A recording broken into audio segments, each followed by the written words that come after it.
नमस्कार मित्रांनो, welcome to S class education. आज आपण पाहतोय की 12th स्टँडर्ड बोर्ड एक्झाम जी की 21 फेबला होणार आहे, त्याच्यामध्ये कशा प्रकारचे प्रश्न येऊ शकतात. त्यातला हा आहे क्वेश्चन नंबर 1A. सगळ्यांना माहिती आहे की पहिला सेक्शन जो असतो तर तो प्रोजचा असतो, म्हणजेच पॅसेजेसचा असतो. आणि हा जो प्रोजचा सेक्शन आहे तर हा ऑलमोस्ट तुम्हाला किती मार्क्सला विचारला जातो किंवा कोणते क्वेश्चन त्याच्यामध्ये येऊ शकतात हे सगळं आपण बघणार आहोत. याच्यामधला जो पहिला पॅसेज आहे तर हा 12 मार्क्ससाठी विचारला जातो. ठीक आहे. त्याच्यानंतर क्वेश्चन नंबर 1B जो आहे त्याच्यामध्ये आहे ग्रामर, नॉन टेक्स्चुअल ग्रामर आहे. म्हणजे ते या टेक्स्टबुकमध्ये आपल्या जे काही लेसन्स आहेत त्याच्यावरती आधारित नसणार आहे. त्याच्यानंतर नेक्स्ट आहे क्वेश्चन नंबर 2A, जे की अजून एक नॉन टेक्स्चुअल पॅसेज आहे. त्याच्यानंतर आहे question number 2B summary writing आणि question number 2C mind mapping. So हे सगळे क्वेश्चन्स आहेत. प्रत्येक क्वेश्चनवरती आपण एक व्हिडिओ अपलोड करणार आहोत. त्याच्या आधारे आपण त्या क्वेश्चनची प्रॅक्टिस करणार आहोत. सो आता आपण पाहतोय क्वेश्चन नंबर 1A. तर क्वेश्चन नंबर 1A आहे, read the following extract and complete the activities given below. आता हा जो एक्स्ट्रॅक्ट आहे हा तुमच्याच बुकमधला असणार आहे. बिग डेटा जो आपला चॅप्टर आहे त्याच्यामधला हा एक्स्ट्रॅक्ट आहे. 12 मार्क्ससाठी याच्यावरती 6 क्वेश्चन्स विचारले जाणार आहेत. सो इफ यू वॉन्ट तुम्ही व्हिडिओ पॉज करून हे पूर्ण रीड करू शकता. मी थोडं थोडं तुम्हाला दाखवते. सो इफ यू वॉन्ट तुम्ही स्क्रीनशॉट घ्या, व्हिडिओ पॉज करा, रीड करा किंवा टेक्स्टबुक ओपन करून त्याच्यामधून रीड करा.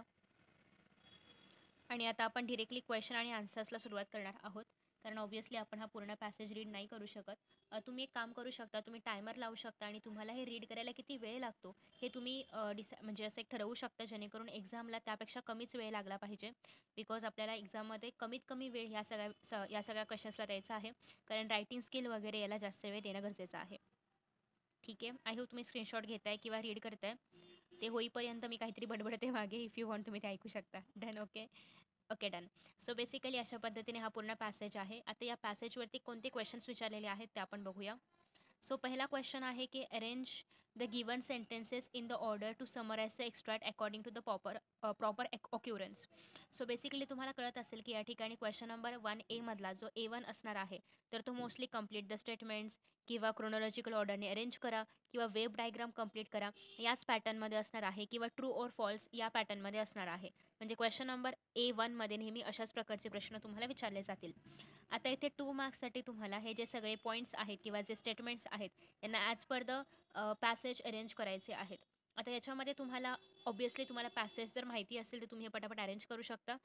पहिला आहे big data improve the logistic services. Every online activity stored in big data. Big data is comprehensible due to big data analytics. The industries gained advantages from the big data.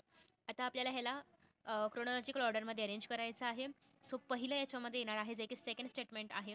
आता या ठिकाणी तुम्ही numbers देताना second नंबरचं statement पहिलं आहे तर ते स्टेटमेंट लिहायचं पहिल्यांदा, पण नंबर मात्र 2च द्यायचा आहे. ठीक आहे. सो हे नंबरिंग लक्षात ठेवा. तुम्ही 1 नंबर देऊन स्टेटमेंट नाही लिहू शकत. ऑब्व्हियसली जर पहिल्या नंबरचं पहिल्यांदा असेल तर तुम्ही तसं करू शकता, पण सेकंड नंबरचं फर्स्ट येते, थर्ड नंबरचं फर्स्ट येते, तर त्यावेळेस ते लिहिताना फर्स्ट लिहायचं, बट नंबर सेकंडच द्यायचा. ठीक आहे. सो ज्या फॉर्ममध्ये मी तुम्हाला आन्सर दाखवते सेम फॉर्मॅट तुम्हाला फॉलो करायचा आहे. सो सेकंड जे आपलं स्टेटमेंट आहे ते पहिलं आहे, every online activity is stored in big data. Next आहे big data is comprehensible due to big data analytics.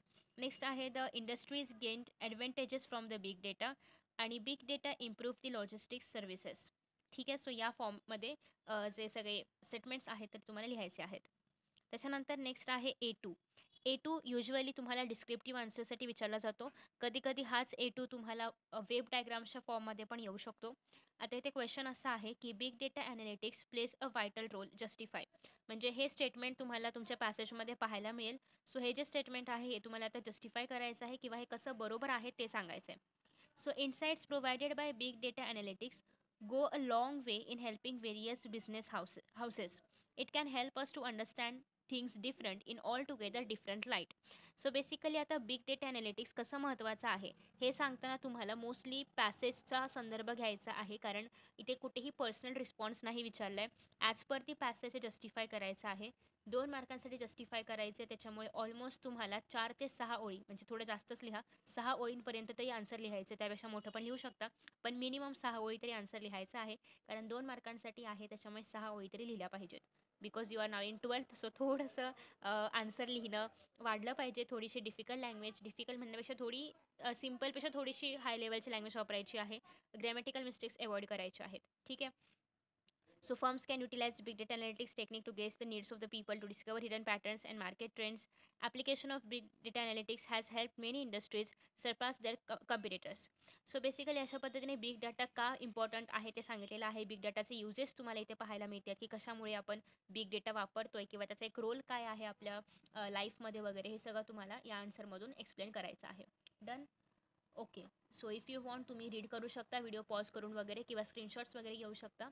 आता आपण जाणार आहोत नेक्स्ट क्वेश्चनकडे, जो की आहे A3. अगेन A3मध्ये तुम्हाला इथे पुन्हा एकदा डिस्क्रिप्टिव्ह आन्सरच लिहायला दिलेला आहे, पण A3मध्ये मोस्टली गिव रिझन्स वगैरे सारखे क्वेश्चन्स येतात किंवा गेस सारखे क्वेश्चन्स येतात की हे कोणी कोणाला म्हटलं असेल, किंवा या स्टेटमेंटचं मिनिंग काय आहे, किंवा एखादं स्टेटमेंट दिलं असेल याचं रिझन लिहा, असे क्वेश्चन्स येऊ शकतात. आता या ठिकाणी रिझन लिहासारखा क्वेश्चन आहे, एक्सप्लेन करा किंवा रिझन लिहा. Big data is a great challenge to the present computing technologies and we have to explain this for 2 marks. Again 6 ओळी लिहिणे expected आहे.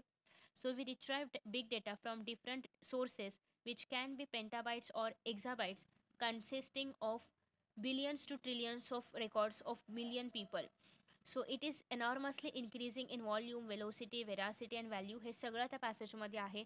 याचा आन्सर पण पॅसेजमधूनच पाहून लिहायचं आहे. जोपर्यंत तो प्रश्न पर्सनल रिस्पॉन्स या हेडिंगने येत नाही तोपर्यंत ते सगळे डिस्क्रिप्टिव्ह आन्सर्स तुम्हाला ॲज पर दी पॅसेजमधून शोधून लिहायचे आहेत. Such a huge data poses a great challenge to the different computing technologies currently operational in the world. Okay. Next आहे A4. आता A4 जे आहे तर हा क्वेश्चन असणार आहे पर्सनल रिस्पॉन्सवरचा. सो इथे तुम्हाला जे काही क्वेश्चन्स विचारले जातील त्याचा आन्सर तुम्ही पर्सनल रिस्पॉन्सच्या फॉर्ममध्ये लिहिणार आहात. We tend to refer to certain features of the product or services before orders. Give reasons for such conduct. आता याचा आन्सर तुम्ही तुमच्या मनाने लिहिणार आहात. सो इट्स नॉट एक्सपेक्टेड की तुम्ही आहे असं पॅसेजमधलं पाहून लिहाल. तुम्ही याच्यामध्ये स्वतःचे पॉईंट्स इन्क्लूड करू शकता. सो याचं हेडिंग नेहमी असणार आहे personal response. Every persons need tends to be different. प्रत्येक माणसाच्या गरजा वेगळ्या असू शकतात. With a multitude of products available in the market we hunt for the products which caters to our need. So we tend to refer to certain features of the product in order to see whether it fulfills our wants. It helps us in making the perfect final buying decision or not. Okay. So basically प्रत्येकाचा एखाद्या प्रॉडक्टकडे बघण्याचा दृष्टिकोन किंवा ते refer करण्याचा point of view वेगळा असू शकतो. सो यस, त्याच्याबद्दल तुम्हाला सांगायचं आहे. आफ्टर दॅट नेक्स्ट आहे अगेन 2 मार्क्ससाठी आहे. So minimum 6 lines. A5 नेहमी grammar based, language study based किंवा डूएस डिरेक्टेड असणार आहे.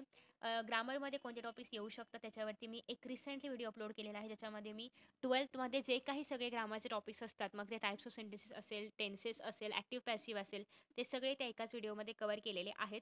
तो व्हिडिओ खूप जास्त फायदेशीर आहे, कारण सगळेच्या सगळे टॉपिक्स जे आत्तापर्यंत एक्झाममध्ये आलेत ते मी सगळे कवर केलेले आहेत आणि त्यातलेच टॉपिक्स तुम्हाला एक्झाममध्ये विचारले जाणार सगळ्या ग्रामरच्या पॉईंट्समध्ये.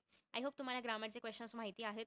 क्वेश्चन नंबर 1 A5 जो की आत्ता आपण पाहतो याच्यामध्ये ग्रामर विचारलं जातं.